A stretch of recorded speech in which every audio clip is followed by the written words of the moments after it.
Hello everybody, today is Wednesday. I just got back home from work.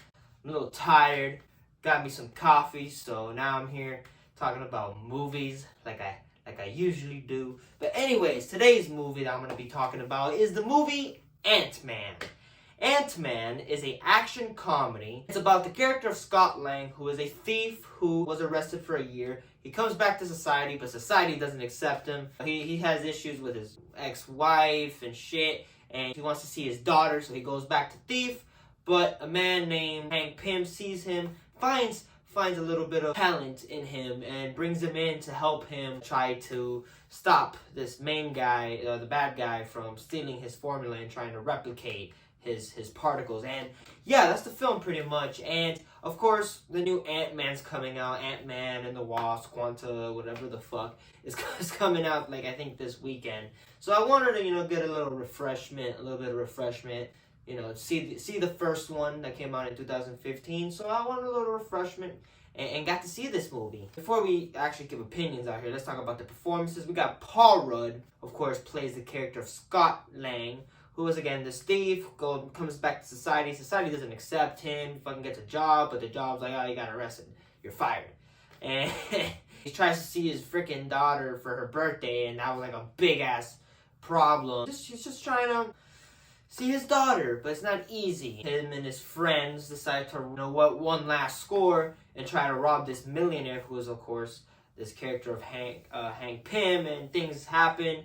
And the film goes on, and I thought Paul Rudd is awesome. I love Paul Rudd. He's a great actor. He's always great in anything that he's in. Also, dude's like 50, and he still looks like he's fucking 30. So, like, he's perfect, man. He's great. I just really like Paul Rudd, and this film really was the film where I was like, all right, Paul, here we go. I thought he was great. I really like his character. You really feel for the character. You just want him to be, succeed. See his daughter, because they have this loving relationship, and it's like you really care for those two, and you want the best for this guy, and then it's great. I thought Paul Rudd nailed it. Also, Michael Douglas, a great actor, of course, comes in, plays the character of Hank Pym, who used to work for Stark, and he's fucking there. He quits because he doesn't want Stark to take his formula.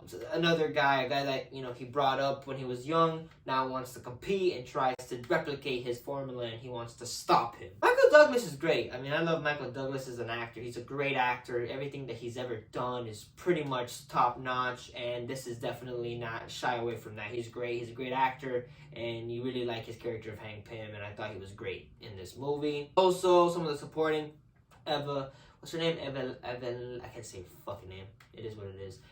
Lily, the girl, the daughter of Hank Pym. She's the daughter of Hank Pym, who wants to, again, the one that's kind of working with Hank and also spying on the bad guy. Yeah, she's great.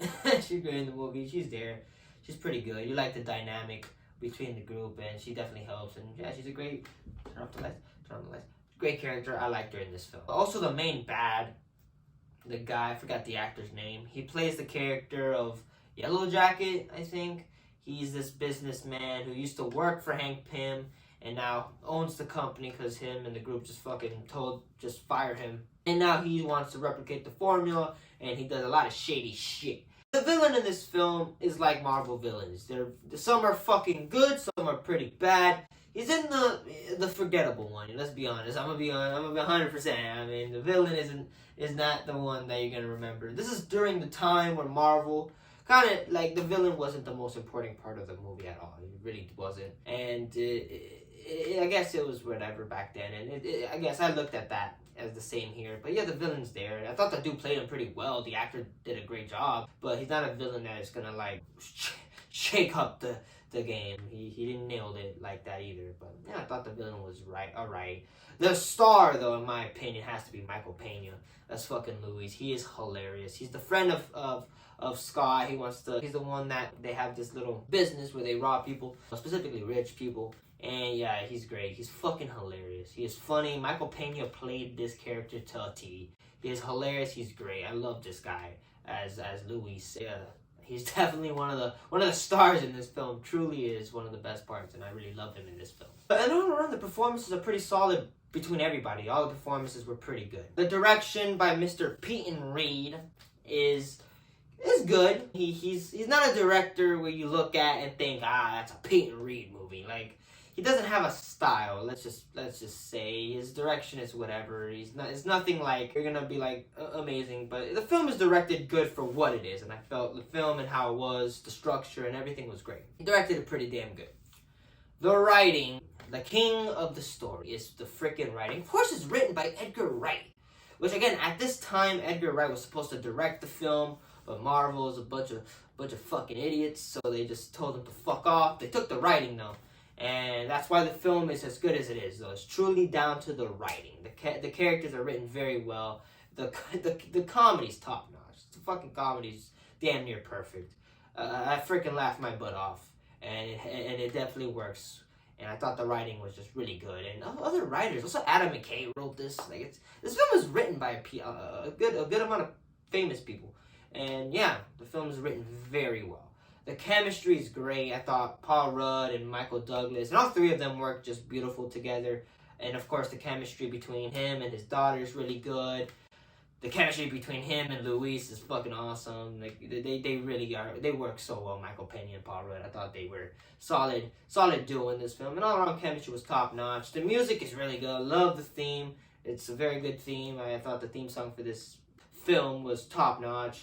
The visual effects was pretty goddamn good. It's a really good visual effects. Definitely some they can definitely notice. I mean, that's a fucking CGI, and you can very much tell that. But others are pretty good. I'm not gonna lie. The film is, when it comes to visual effects, is really, really good.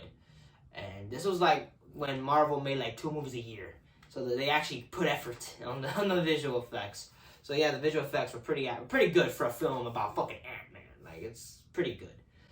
And all around, a great film. I fucking loved every minute of this one. This one was fun. It was funny. Paul Rudd nailed it. I love Paul Rudd as this character. He's great. I love I don't know, the ants is cool. And I love the interesting things they do with different variations of the ants.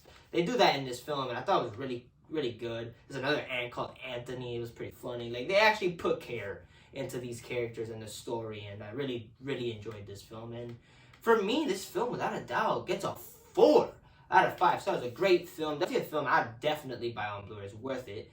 And yeah, just a great film all around. And it's a great start to this trilogy. And yeah, that's my thoughts for Ant-Man. I'm gonna hopefully go see this film tomorrow, Thursday, and we'll see, man. We'll see what we're doing. And yeah, those are my thoughts for Ant-Man. So see you guys in the next review.